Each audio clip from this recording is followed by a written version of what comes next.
Bom, dando continuidade ao evento, então, o professor Emanuel me convidou para fazer a seguinte fala, né, intitulada Recuperação Muscular após o exercício, da biomecânica à bioquímica. Como o professor Felipe me apresentou, eu sou Álvaro Machado, fisioterapeuta, mestre e doutorando em bioquímica pela Unipampa, e com isso eu vou passar pela definição e manifestações da fadiga e trazer para essa apresentação também as estratégias de recuperação para minimizar os efeitos desse fenômeno, né? Então, intervenções anteriores, concomitantes e posteriores ao exercício que induz a fadiga. Beleza, então, como foi mencionado desde o título da palestra, o tema central aqui é fadiga, né? E a fadiga é um fenômeno que é bastante comum a todos nós. A gente se depara com ela no nosso dia a dia em várias perspectivas, seja experimentando ela, ou seja tratando ela, ou prevenindo ela, de acordo com a nossa formação profissional. Mas a fadiga, apesar de muito familiar, ela não é tão simples de debater. Porque dentro da literatura existem definições muito diversas e algumas vezes até antagônicas. Então, toda vez que a gente vai falar de fadiga, a gente tem que delimitar de qual fadiga a gente está falando. E eu sempre tomo esse caminho aqui. Primeiro, eu faço uma diferenciação entre a fadiga central, que é aquela que acontece devido a fatores próprios do sistema nervoso central. Então, lá, a nível cerebral, algum fator entra em desequilíbrio e por isso o desempenho não acontece da forma esperada. Pode ser porque aconteceu uma falta de neurotransmissores, né, um esgotamento de neurotransmissores, ou pode também ser uma questão puramente do humor desse participante ou desse atleta, pode ser uma questão anímica, mas de toda forma aqui existe essa perspectiva, então a gente poderia isolar esse fator, fadiga central. Não é da fadiga central que eu quero falar. O que eu quero falar é da fadiga periférica, ou ainda da fadiga, mais especificamente, da fadiga muscular, porque a fadiga periférica, às vezes a gente pode também se referir à condução nervosa, ao estímulo nervoso que está um pouco prejudicado em alguma situação, mas não é também disso que eu estou falando. O que eu quero falar é sobre a fadiga muscular, especificamente ali na realização da contração, quando a contração muscular já não está sendo executada da forma como seria se o atleta estivesse no início da sua prática. A fadiga muscular, o professor Roger Enoka, na verdade, ele foi o primeiro a perceber que na literatura científica, lá quando a gente começa a procurar artigo para estudar a fadiga muscular, cada autor definia de alguma forma. Então, lá para o meu artigo, por exemplo, a fadiga muscular é quando começa a experimentar cansaço. Um outro dizer que a fadiga muscular é quando eu não aguento mais realizar uma tarefa.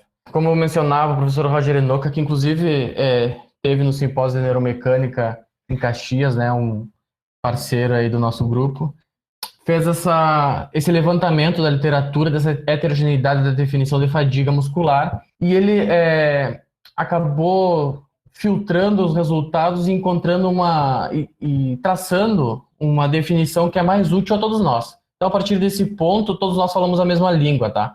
Então, ele definiu basicamente dois aspectos da fadiga muscular que são centrais. Um é a diminuição gradual da capacidade de força do músculo, e o outro é o ponto final de uma atividade sustentada. Então, desse ponto de partida, a gente consegue dialogar com a literatura e avançar nos nossos estudos, tá?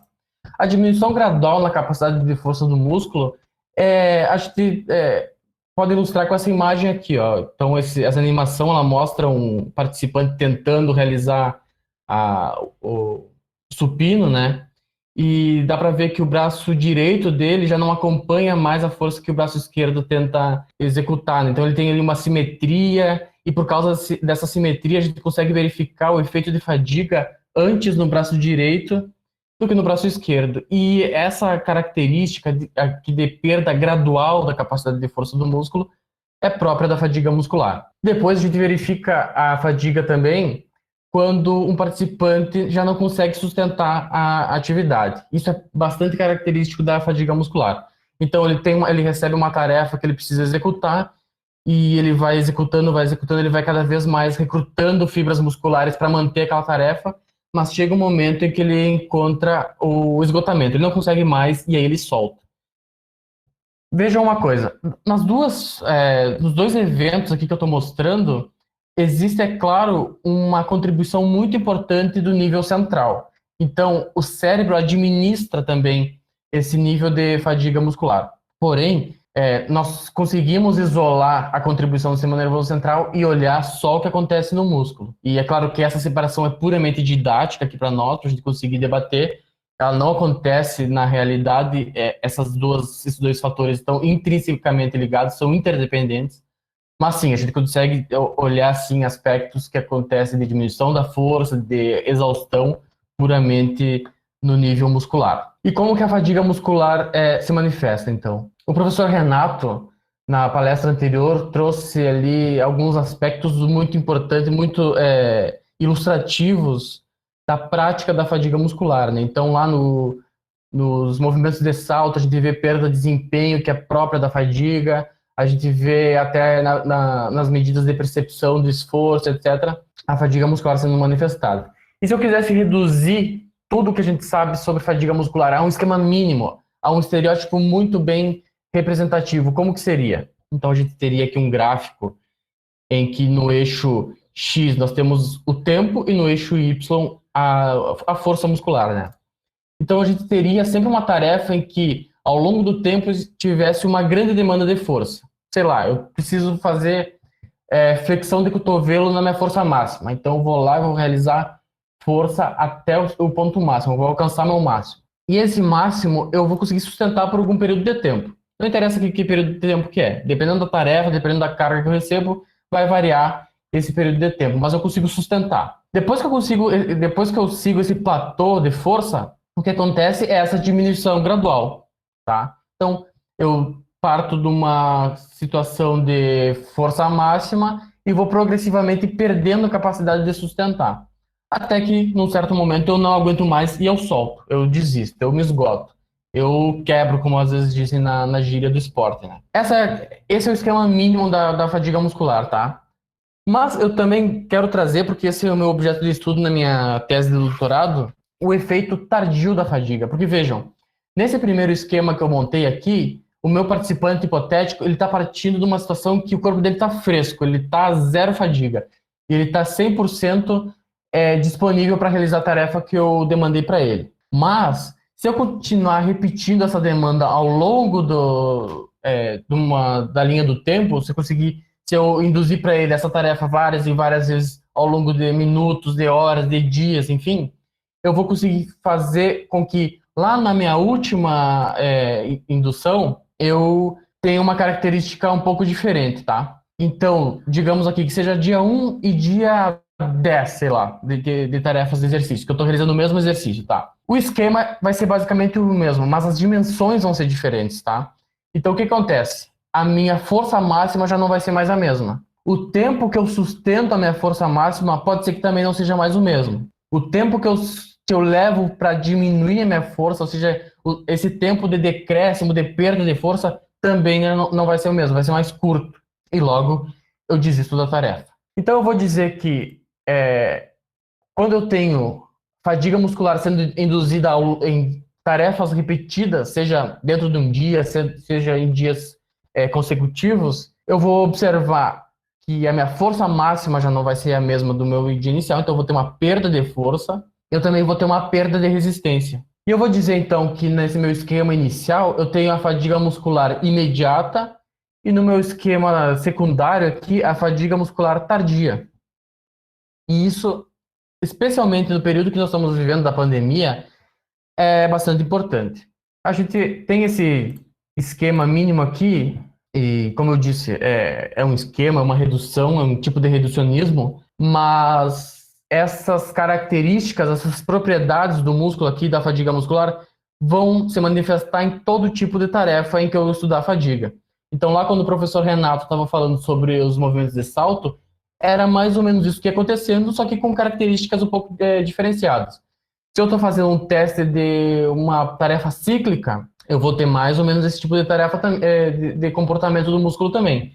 E se eu tiver um tipo de tarefa de exercício agudo ali, intenso, imediato, se eu isolar um músculo para estudar ele, como nessa última imagem aqui, eu vou observar esse mesmo tipo de característica. Por que que eu falei que isso é especialmente importante no que a gente está vivendo na pandemia, né? Então, vamos pensar um pouco como o professor de educação física aqui, né? Ele está observando o calendário do Campeonato Brasileiro, por exemplo, né? Que é bastante comentado. Aliás, do Campeonato Brasileiro, não, o calendário da CBF, que é bastante comentado, porque ele é muito longo, ele é muito exaustivo.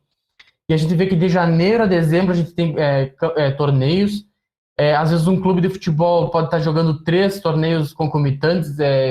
Chegou a acontecer de o Grêmio, né, puxando para o meu time, jogar 4 torneios quando teve aquela liga que era fora da CBF, a Liga Primeira, se não me engano. E isso para o atleta é muito exaustivo, né? Óbvio. A gente fala, sempre se comenta, né? Esse comentário de torcedor, o cara ganha não sei quanto por mês e não quer jogar quarta e domingo.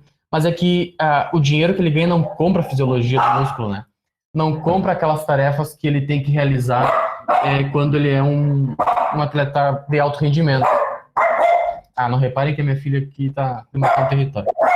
E o que acontece é que, na pandemia, esse calendário que já é exaustivo acabou sendo encurtado. Ele é achatado, a gente vê que os clubes têm cada vez menos tempo de descanso e de recuperação, e isso tem levado a preocupações, inclusive na Premier League, de aumento, né, progressivo do número de lesões. E a fadiga muscular, porque ela afeta mecanismos de coordenação da musculatura e acaba expondo, às vezes, o atleta a uma sobrecarga, leva também a aumento de lesões. Então, por isso, é muito importante estudar a fadiga muscular nesse nosso tempo. A gente não pode falar de fadiga sem falar também sobre o esquema mínimo da realização de movimento. Então, o professor Emanuel, tenho certeza que deve ter mencionado em algum momento que, se a gente olhar a menor unidade funcional do músculo, a gente vai ver que ocorre o acoplamento e movimento, né, e movimentação entre a actina e a miosina, que são 2 proteínas lá próprias do músculo, né? Elas são a mínima unidade funcional da musculatura. E se a gente olhar essa animação aqui que eu coloquei no slide, ela lembra muito ao um motor, né?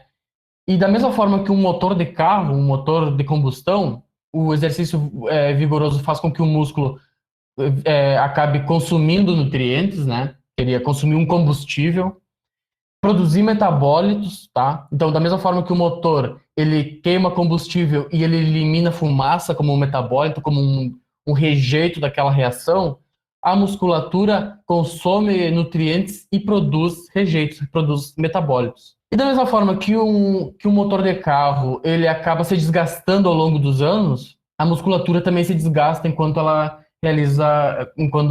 produz força. Então, essa analogia eu quis trazer, porque esse é o gancho para a explicação da fadiga muscular que eu vou trazer mais na sequência. Então vamos lá. Vamos pegar essa flexão aguda aqui, analítica de cotovelo, tá? Então o bíceps está sendo diretamente estimulado por esse participante. Vejam que ele é bastante forte, ele tem um ventre muscular bastante pronunciado, e a primeira coisa que acontece nesse músculo que, bom, o organismo percebe que está tendo uma demanda de energia ali naquela musculatura e faz o seguinte: bom, vamos encaminhar sangue para essa musculatura porque está precisando de nutrientes, está precisando de oxigênio, está precisando remover metabólitos. O problema é que, à medida em que eu encho o músculo de sangue, eu obstruo o vaso, tá? Então, é um paradoxo.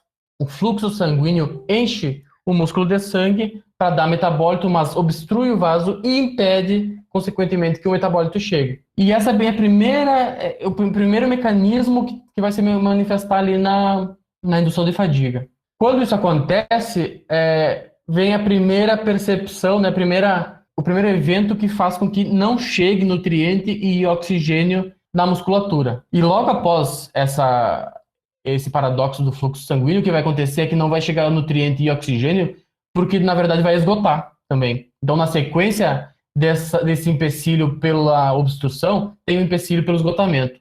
Simplesmente acaba o estoque de nutrientes que eu tenho. Não acaba totalmente, né? Claro, essa é uma maneira de falar, mas ele vai se esgotando progressivamente.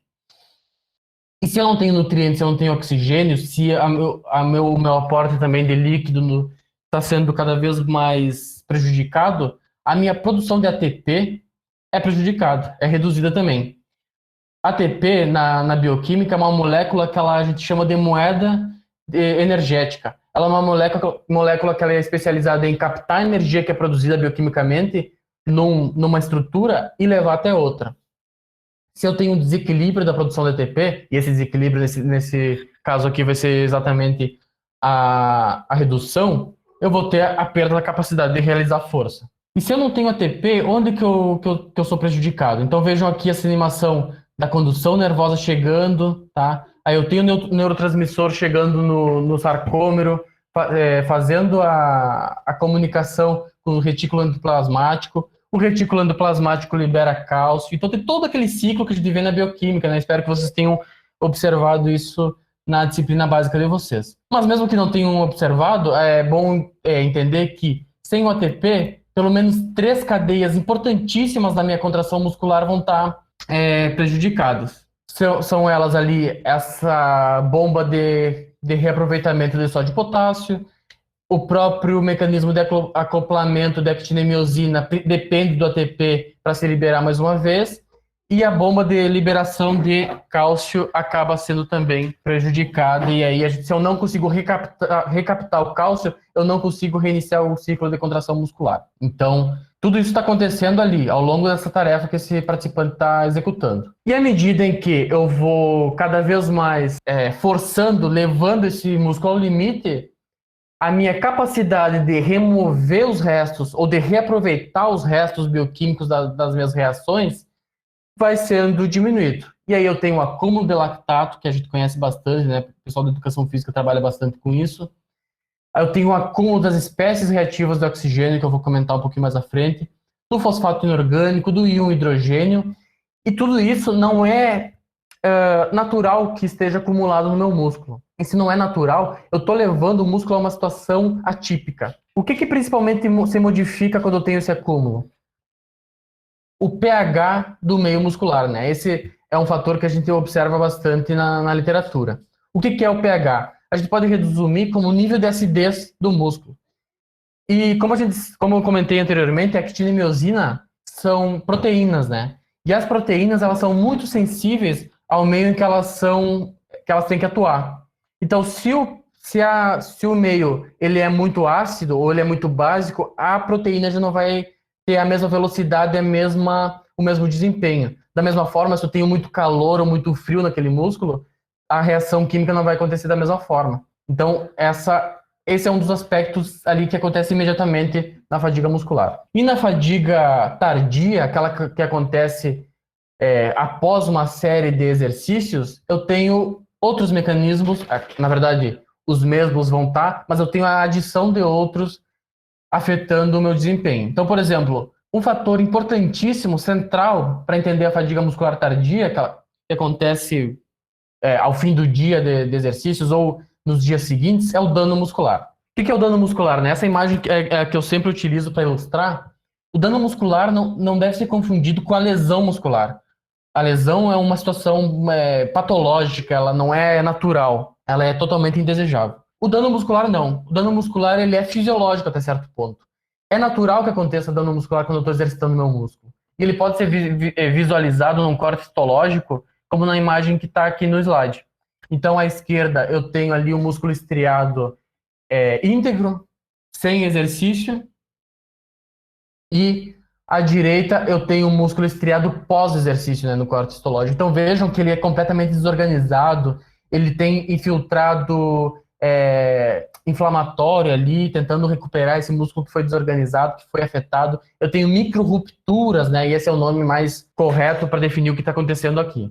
Vamos olhar com um pouquinho mais de atenção o dano muscular. Então vejam, mais uma vez eu coloco o corte histológico aqui do músculo pré-exercício e pós-exercício, e chama atenção para o fato que isso é diferente da lesão muscular, tá? Lesão grau 1, lesão grau 2, lesão grau 3, que a gente vê lá o atleta, que afasta o atleta da prática esportiva. Então vejam que eu não tenho corte histológico aqui da lesão macroscópica, mas eu tenho essa imagem representativa, que não é de nenhuma forma similar a essas microlesões aqui que eu vejo no corte histológico. E quando acontece a microlesão muscular, eu tenho a liberação para a circulação dessa enzima aqui, a creatina quinase. ela é uma enzima que executa uma função bastante importante no ciclo de contração muscular, quando eu estou realizando exercício, no reaproveitamento energético, mas eu também vejo essa enzima aqui como um marcador de dano, porque justamente quando acontece o dano muscular, essa enzima cai na circulação e eu consigo, numa coleta de sangue, que não precisa ser no local, no músculo exercitado, eu consigo, por exemplo, eu tenho, sei lá, fadiga de quadríceps, eu consigo, numa punção venosa no braço, captar a creatina quinase que foi levantada, foi elevada pelo exercício. Mas também, a creatina quinase não é só um marcador, ela aumenta a própria sensação e a própria fadiga muscular. Então, além de marcador, ela contribui para a fadiga.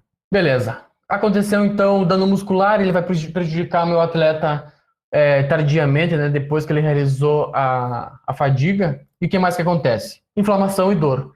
Porque se eu tive micro-ruptura, se eu tive uma desorganização do meu músculo, logo vem o sistema de defesa do corpo, né, para reorganizar, para remodelar essa musculatura. E o processo inflamatório, ele gera dor, ele sensibiliza os nossos receptores do músculo.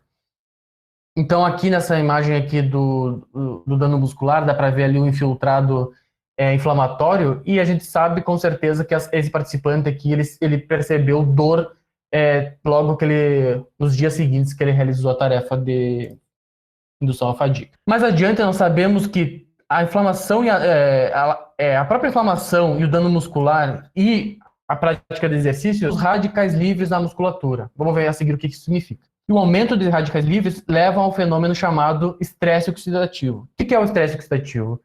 Ele é uma corrosão de tecidos ou estruturas similar ao que o ferro passa quando oxida. Ou seja, o estresse oxidativo está para o músculo como a ferrugem para o ferro. Vamos lá. O que é o radical livre que eu mencionei anteriormente? A gente sabe que um átomo, vou falar muito brevemente aqui, ele precisa ter na sua camada de valência, que é a camada mais externa ali da sua órbita, 8 elétrons, tá? Ele precisa ter, com exceções, né? Mas ele precisa basicamente ter 8 elétrons. Então, um átomo, uma molécula precisa ter 8 elétrons na sua camada de valência. E aí ele está em equilíbrio, um equilíbrio químico, né?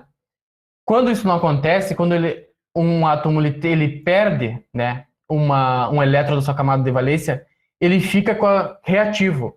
Ele tem vamos dizer, colocar em termos aqui bastante populares, ele tem muita vontade, muita disposição para se reequilibrar de novo. Ele quer reequilibrar de novo. Ele quer voltar a ter 8 elétrons na camada de valência. Quando isso acontece, um elétron ele não vem do nada, ele precisa ser captado de algum lugar.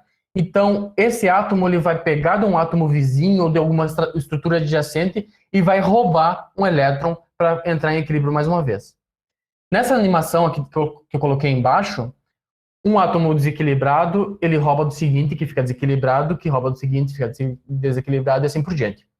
Mas na prática real, isso não acontece dessa forma organizada. Isso aqui é um processo altamente caótico.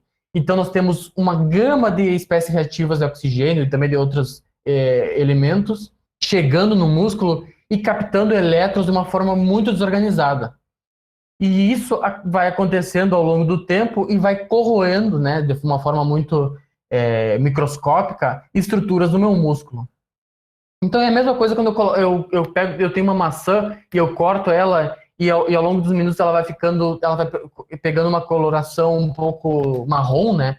Bom, é a mesma coisa que acontece, né? Então, da mesma forma que o ferro enferruja, da mesma forma que a maçã ela vai mudando a coloração, ela vai ficando um pouco diferente quando ela está exposta ao oxigênio, a musculatura acaba sendo agredida, tá? E aqui tem uma jogada. A questão é que o estresse oxidativo, ele por si só, ele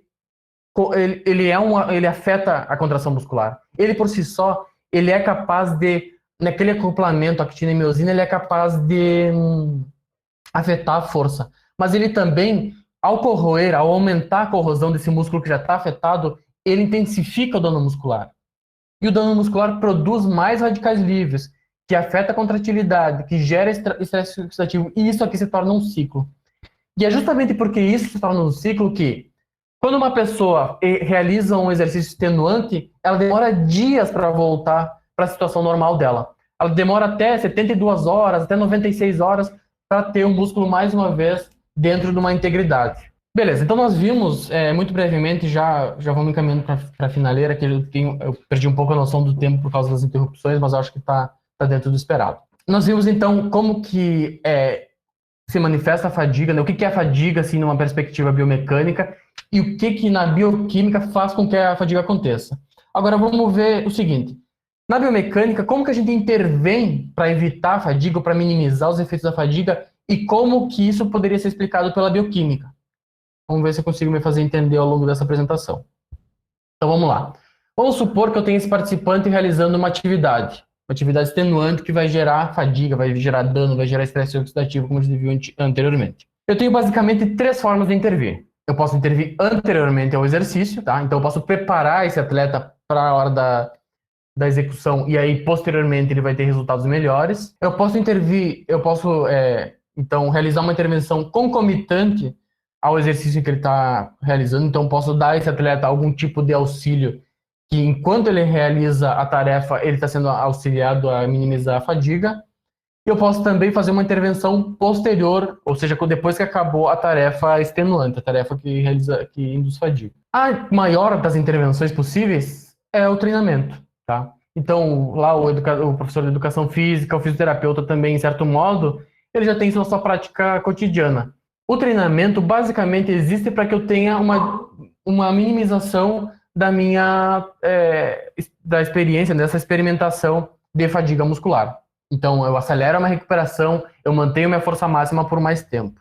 Então, eu não vou entrar no campo do treinamento, porque o professor Renato já falou, a sequência, a professora Andressa vai falar. Eu quero abordar de uma forma um pouquinho diferente. Vamos falar, então, de outra intervenção que acontece antes da minha prática, que é a suplementação com produtos antioxidantes. Então, esse é o artigo da minha dissertação de mestrado, em que eu tinha o seguinte desenho experimental. Um atleta fazia uma tarefa submáxima, tá? A tarefa de ciclismo submáxima. Ele passava por dias consecutivos de exaustão do quadríceps, tá? O quadríceps é muito importante no ciclismo. E depois ele realizava mais uma vez a tarefa submáxima para a gente ter esse comparativo, para ver se essa fadiga afetou a tarefa submáxima dele. Aí eu media a eletromiografia para ver a condição do músculo e eu media também aspectos bioquímicos, como o dano muscular e o estresse oxidativo que eu mencionei anteriormente. Então nós vimos que sim, essa indução de dias consecutivos de fadiga faz com que a atividade elétrica do músculo fique prejudicada e também faz com que eu tenha aumento do dano muscular e aumento do estresse oxidativo. E quando eu suplementei com antioxidantes, eu agi exatamente nesse fator aqui, né, do estresse oxidativo, eu reduzi estresse oxidativo e esses participantes que receberam chá verde, que é o produto natural, né, que eu usei como intervenção, eles tiveram menor dano muscular. Então, como eu mencionei anteriormente, que dano muscular e estresse oxidativo são coisas diferentes, mas que se retroalimentam, um alimenta o outro. Quando eu quebrei esse ciclo com a suplementação com extrato de chá verde, com esse poderoso antioxidante, eu preservei melhor o dano muscular e eu também preservei melhor, então encontrei lá como resultado que eu preservei mais íntegra a atividade elétrica do músculo. Então esse é um tipo de intervenção anterior que a gente está vendo que funciona e na minha tese eu quero explorar mais aspectos desse tipo de intervenção. Existe um outro tipo de intervenção anterior que em Porto Alegre o pessoal utiliza bastante pelo que eu tenho acompanhado, que é com fototerapia, mas precisamente o laser de baixa intensidade. Então olha só o desenho experimental desse estudo que eu trouxe aqui.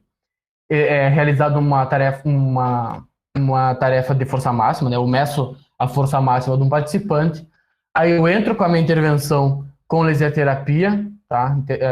Em quadríceps, depois eu induzo a fadiga e eu meço mais uma vez a força máxima para ver se o grupo placebo foi afetado pela fadiga e se o grupo intervenção foi protegido pela laser terapia. E olha só nos resultados que aconteceu, uma coisa bastante interessante. Vamos olhar primeiro aqui em cima a força máxima, né? Na verdade o pico de torque, esse comparativo aqui. Vamos olhar o grupo placebo para ver o que aconteceria em condições normais, sem intervenção.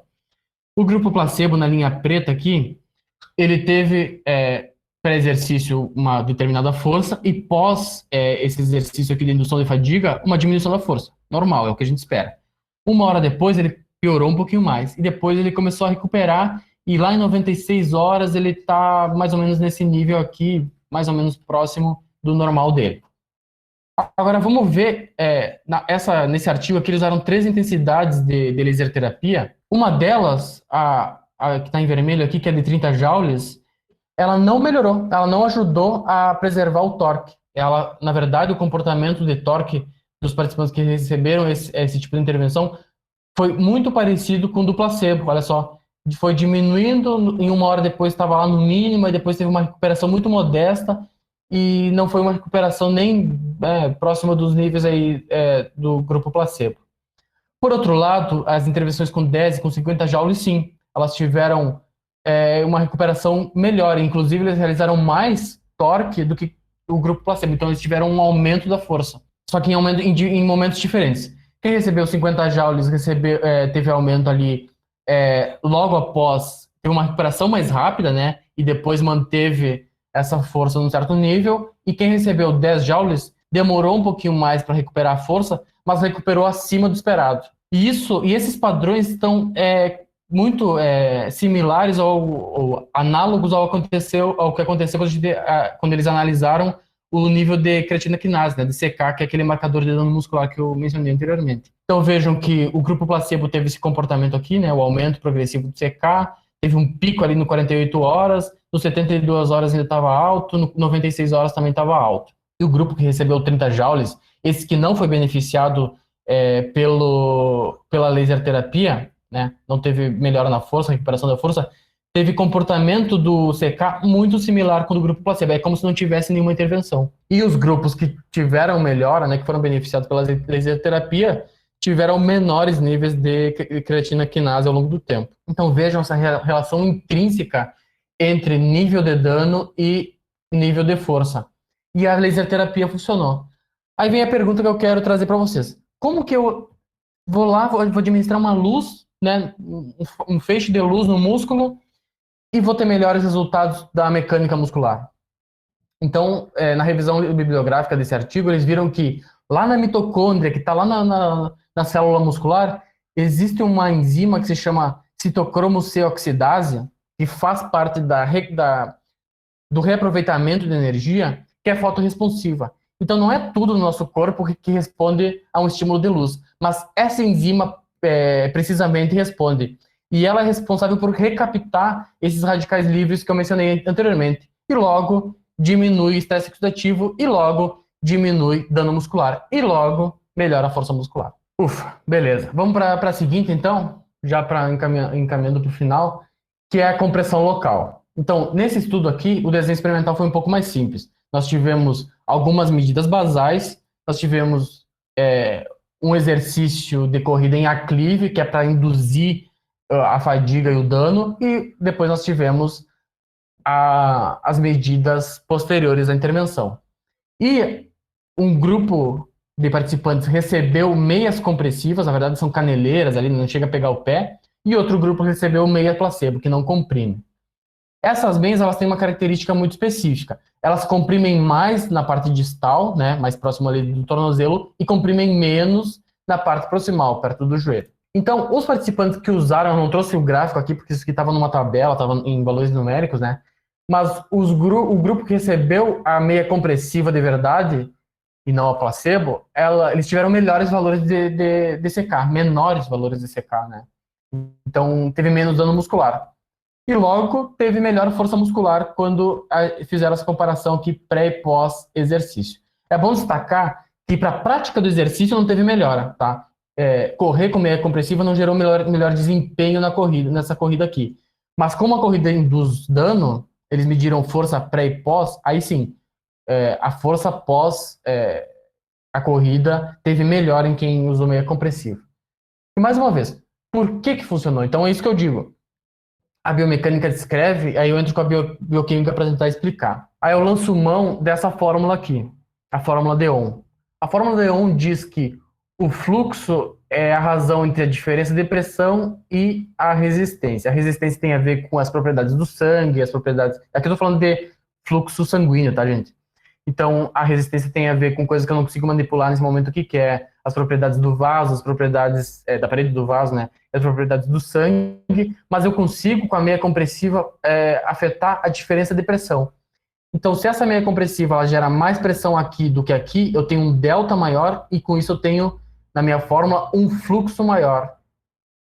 Se eu aumento o fluxo sanguíneo desses participantes, eu tenho a mais rápida, né, mais eficiente remoção de metabólitos. Então, aqueles restos da contração muscular que intensificam o dano muscular estão sendo removidos, aí esse músculo é preservado de forma mais íntegra e por isso eu tenho melhor desempenho depois da minha intervenção. Para finalizar, eu tenho ainda a intervenção posterior ao exercício. E a mais conhecida, a clássica, né, da prática de alto rendimento é a massoterapia. Então, quando a gente vai jogar lá os artigos para ver a massoterapia, ela parece que funciona e funciona muito bem. Então, tem várias revisões, vários artigos. Eu trouxe um só para ilustrar, para comentar, para não passar batido.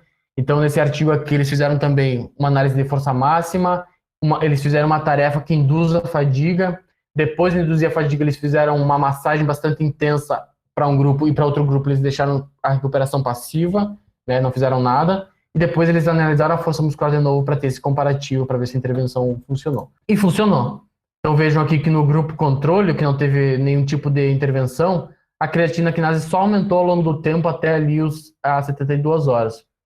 Enquanto que o grupo experimental, ele teve uma recuperação mais rápida, né? Ele teve a curva, né? Vamos usar os termos do momento, né? A curva de CK foi achatada. Então eles conseguiram aí com o CK puxar ali a curva a partir ali das 48 a 72 horas pós-exercício, trazer esse nível de dano muscular a níveis mais basais, mais próximo dos basais. E não coincidentemente, é exatamente do momento de 72 horas que, na análise de força muscular, o músculo do grupo controle continuou muito deprimido, porque o dano muscular ainda é muito intenso, e o grupo experimental começou a recuperar, né? Começou a aumentar mais uma vez a sua força. Então, reforçando mais uma vez essa relação fadiga, força, dano, estresse oxidativo, e mais uma vez a Lendeon entra aqui, né? Então, apesar de não estar fazendo uma compressão contínua, quando eu estou puxando, fazendo uma massoterapia, eu estou levando essa irrigação sanguínea mais para perto da zona proximal, e por isso eu estou recaptando todos esses metabólitos para evitar o processo de fadiga. Agora sim, falando sobre a termoterapia, né, essa sim é o último estudo que eu trouxe, e é que esse desenho experimental para cicloergômetro de membros superiores, né, então teve essa análise de potência basal, depois teve uma indução de fadiga até exaustão aqui, também do cicloergômetro, mas com outras características de exercício. Aí eu tive 3 formas de intervenção. Aqui eu estou falando de intervenção com termoterapia. Aquecimento, resfriamento ou controle. E como é que foi feita essa intervenção? Com braceletes desse tipo aqui. Então esse bracelete ou ele esfriava, ou ele esquentava, ou ele não fazia nenhuma das duas. E depois era analisada a potência mais uma vez. E o que aconteceu? Quando eu analisada a temperatura, né, só para verificar se aconteceu mesmo resfriamento ou aquecimento, sim, aconteceu. Então o grupo que teve resfriamento tá ali, teve essa temperatura local bastante diminuída, mas a temperatura corporal geral se manteve estável. O grupo placebo, né, o grupo controle, que não teve nenhum tipo de indução de termoterapia, manteve a temperatura do músculo estável, assim como a temperatura corporal estável. E o grupo que teve aquecimento teve um aumento de temperatura local e a temperatura do corpo estável. Tá? Então funcionou a intervenção para realizar aquecimento ou resfriamento. E quando a gente foi analisar a potência, o que acontece? Aqui no pós-exercício, nós vimos o fenômeno acontecer. Então, o grupo que teve aquecimento, ele teve uma perda de força menor do que os outros dois, do que o grupo resfriamento e o grupo controle. Qual que é a explicação que eu trago aqui? Como eu falei lá no início, actina e miosina e tropomiosina, todos esses elementos que fazem parte do músculo, são proteínas, são enzimas. E essas proteínas e enzimas, elas são muito sensíveis à temperatura. Tá? Então, quanto mais quente é o meio, mais facilitada, claro que tem um certo limite, mas mais facilitada está a reação química que vai fazer a produção de força. E quanto mais frio, pior, mais lenta é a reação química. Quando ela é muito lenta, e se eu estou analisando força, é claro que esse participante vai ter algum nível de prejuízo. Se eu estou esquentando, eu estou produzindo potência mais rápido, eu estou tendo então melhores resultados de potência. Eu trago então como conclusão essa mensagem aqui que bioquímica e biomecânica são intrinsecamente ligados, tá? A biomecânica ela descreve de forma muito precisa todo o fenômeno da fadiga, e a bioquímica entra então como um auxiliar para explicar por que e como acontece a fadiga. Muito obrigado a todos pela paciência e Emanuel está contigo.